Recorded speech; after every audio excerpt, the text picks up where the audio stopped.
ہمارے ہاں یہ رات یعنی شعبان میں خاص طور پر 15 شعبان کی رات شب برات کے نام سے مشہور ہے، جس کو شب رات کہتے ہیں۔ آپ دیکھیے کہ اسلام میں جو اہم دن آتے ہیں قرآن پاک اور سنت رسول صلی اللہ علیہ وسلم سے پتہ چلتے ہیں، ان میں سے بعض یہ ہے، مثلا یوم الحج، یوم عرفہ جس کو کہتے ہیں، یوم ترویہ جس دن حج کی ابتدا ہوتی، یوم نحر جس دن قربانی ہوتی، شہر رمضان جب روزے رکھے جاتے، لیلۃ القدر جو رمضان ہی کے آخری راتوں میں سے ایک ہے، قرآن جس میں نازل ہوا، عید الاضحیٰ، عید الفطر، ایام 20۔ ایام 20 کیا ہیں؟ ہر مہینے کے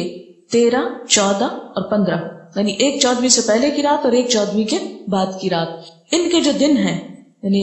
13 کا دن، پھر 14 کا دن اور 15 کا دن، ان دنوں میں روزہ رکھنا جو ہے وہ مسنون ہے، یعنی ہر مہینے جو شخص روزے رکھنا چاہے وہ ان 3 دنوں میں رکھے۔ ان کو ایام 20 اس لیے کہتے ہیں کہ ان کی راتیں بھی روشن ہوتی ہیں۔ پھر اسی طرح یوم الجمعہ، اس کی فضیلت آئی ہے، سورۃ الجمعہ بھی ہے، اسی طرح ایام تشریق ہیں، یا کچھ اور دن بھی ہو سکتے ہیں جن کا براہ راست ذکر جو ہے وہ قرآن پاک میں نہیں آیا، لیکن شب برات کا نام نہ کہیں قرآن میں آیا ہے اور نہ کہیں حدیث میں آیا۔ شب برات نہ قرآن میں نہ حدیث میں۔ اس کی ایک وجہ تو یہ بھی ہو سکتی ہے کہ اس کا یہ جو لفظ ہے شب، یہ عربی کا لفظ ہی نہیں ہے، یہ کس کا لفظ ہے؟ فارسی کا لفظ ہے، اور اگر اس کے آگے رات لگاتے ہیں شب رات، تو رات بھی عربی کا لفظ نہیں، اور اگر آپ اس کے آگے برات لگاتے ہیں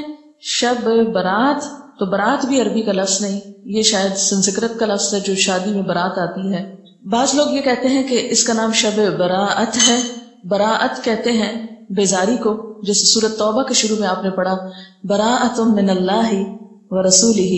سورۃ توبہ کی ابتدا اسی سے ہوتی ہے، تو براءت کا لفظی معنی کیا ہوتا ہے؟ بیزاری۔ تو اس رات میں کس سے بیزاری اگر شب براءت کہتے ہیں، حالانکہ براءت کوئی نہیں بولتا،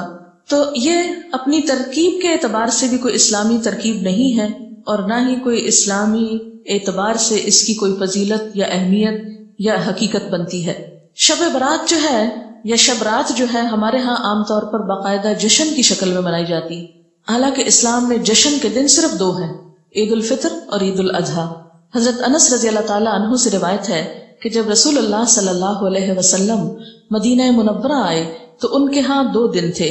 جن میں وہ کھیلتے اور خوشیاں مناتے۔ آپ صلی اللہ علیہ وسلم نے ان کے بارے میں دریافت فرمایا تو آپ کو بتایا گیا مدینہ والوں کی طرف سے کہ ہم جاہلیت کے زمانے سے یہ 2 دن مناتے چلے آ رہے ہیں۔ آپ صلی اللہ علیہ وسلم نے فرمایا اللہ تعالیٰ نے تم کو اس سے بہتر 2 دن عطا کر دیے ہیں، عید الفطر اور عید الاضحیٰ۔ تو شب برات کا جو جشن ہے، یعنی رات کو آتش بازی اور مخصوص قسم کے کھانے پکانا، ان کو اسلام کا ایک حصہ بنا لیا گیا۔ اگر آپ اس کو اپنے کلچر کا حصہ کہیں یا اپنی روایات کا حصہ جو بر صغیر کی ہیں خاص طور پر، تو کوئی بات نہیں۔ مثلاً آپ 14 اگست مناتے ہیں یا آپ 9 نومبر آج منا رہے ہیں، بہت سے لوگ گھروں میں چھٹی کر کے منانے کا، ہمارے ہاں ایک ہی طریقہ چھٹی کر لی جائے۔ علامہ اقبال نے دن رات کام کیا تھا اور ہم دن رات چھٹیاں کرنا چاہتے ہیں۔ بہرحال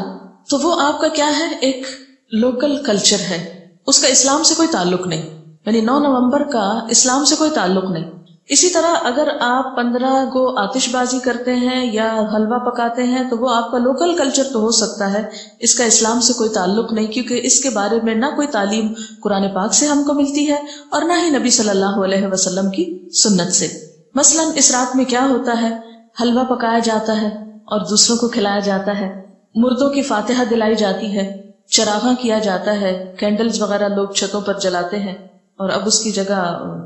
دوسری بجلی کی بتیاں بھی جلائی جاتی ہیں، آتش بازی کی جاتی ہے، گھروں میں خاص طور پر رنگ روغن کیا جاتا ہے، صاف کیا جاتا ہے۔ لیکن اگر غور کیا جائے تو ان میں سے کوئی بھی چیز اپنی اصل کے اعتبار سے قرآن اور سنت سے نہیں ہے۔